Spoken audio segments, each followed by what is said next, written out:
Hello, my name is Jason O, and welcome to my manga review for the Kaori Yuki written manga, Alice in Murderland. And so this is a pretty fun book here with many interesting illustrations, very much the gothic style of Kaori Yuki.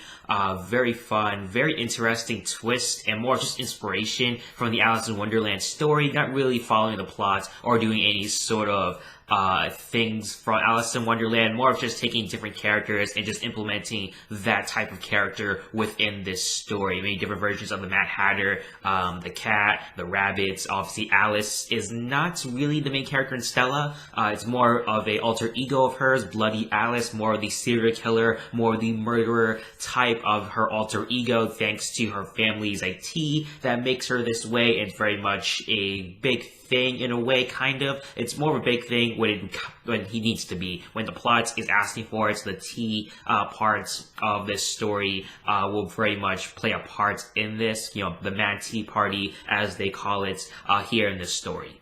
Plot summary of Alice in Murderland is described as this. The Kuonji family, owner of the world's top conglomerates, has a tradition. Once a month, family members attend a mad tea party. By the latest gathering, the 9 Kuonji siblings in attendance are shocked to hear a pronouncement issued from the lips of their mother, Olga. I'd like you children to now fight one another to the death. As chaos erupts, Stella, the fourth daughter, loses all its reason, and suddenly a whole new Stella, complete with blonde hair and her blue dress, comes out to play. And that is pretty much the main title for this. You know, now let the Mad Tea Party begin, as their mother and father say. They're not really present characters. I would like for them to be a little bit more present characters, because it just seems like they're more anarchists and just want chaos just for chaos' sake. Definitely there's a lot of just things happening just for things to happen, just to advance the plot. It's not really any commentary, just more of fun fantasy action manga we have here in Alice in Murderland. Definitely Stella is a very interesting main character, interesting heroine per se, even though like she's not really in favor of her alter ego and Bloody Alice, even though she is a very fun character, very murderous, and very much has guns like out of nowhere. It's very fun to see that as well. So that very interesting main character we have in Stella.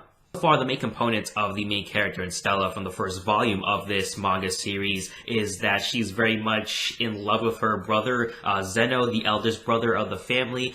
Something happens to him. I won't really reveal what happens, won't really spoil too much of what happens in this manga, but definitely something happens to him, and it sort of motivates her to pretty much try to kill her siblings, and very much the other siblings have their own alter egos. We have a Jack the Ripper sort of type, Little Red Riding Hood as well. And that more plays into the second volume, which I love the volume covers for this. I mean, check out the first volume of Alice in Murderland.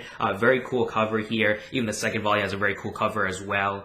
Very much love the visual style of this manga series. We have sort of the shoujo type of looks, especially in Stella, especially of her character, more of a shoujo type of look, mixed with a gothic sort of style around the atmosphere and the background as well. So I really love the visuals for this. It really does make you want to read a lot more, see more of these visuals. Story-wise, not really too much. Again, we can pretty much compare this to Battle Royale in a way, or any other sort of story where siblings have to fight against each other for inheritance, basically a winner take all in a way, and you know they do get a wish when they do become the heir, or they just become the successor to the Koenji family. Technically there aren't siblings, because the prologue in the beginning with like little kids and just a mess everywhere is pretty vague. I kind of have an idea of what's going on. They don't really explain what's going on, but you kind of have an idea of what they were visualizing and showing in the beginning parts of this manga, but definitely I'm not sure exactly what's going on, and so definitely it's pretty vague on story-wise and background on some of these characters, but definitely I'm pretty sure these aren't siblings, just more of adopted kids, and what they do treat each other like siblings, so it's not really incest in a way, if Stella does love her older brother and Zeno, because they're technically not actually related, unless they kind of are, if that opening title sequence is what I expect it to be, but I'm not really sure so far.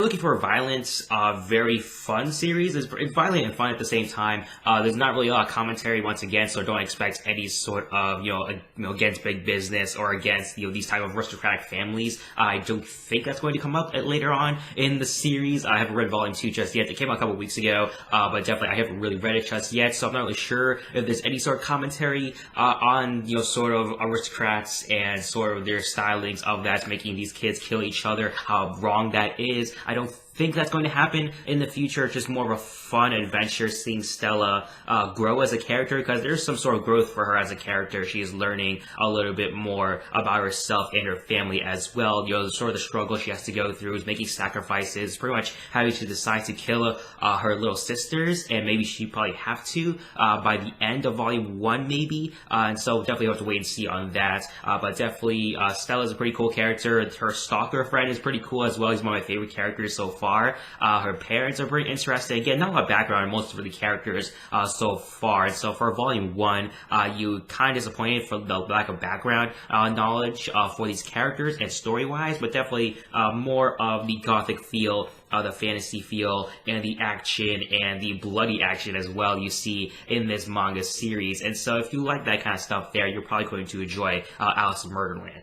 The biggest thing that this manga series has going for it is that the look of Bloody Alice is incredible. I mean, the beginning page of the illustrations and the colors of Bloody Alice is very cool looking. Stella's a pretty cool looking character as well. And so visually, it's a very appealing manga. Story-wise, again, I'm not really too fond of the story so far. If you enjoy, family members killing each other, that's probably your thing as well, but it's just the look of the characters really impresses me. And so for rating, I'm giving this manga a 7 out of 10. Again, the Volume 1 for this isn't really too heavy on story and background, just a little minor allusions to probably some future storylines perhaps, and probably some future plot points, but we haven't really gotten much so far, to say the least. More vague sort of storylines to come, and maybe some other things as well. So again, if you want to look into the Alice in Wonderland allusions, you can, but there's very little of those, just little minor things, more of character types we're seeing here, more of inspiration that Alice in Murderland is compared to the Alice in Wonderland cartoon and book.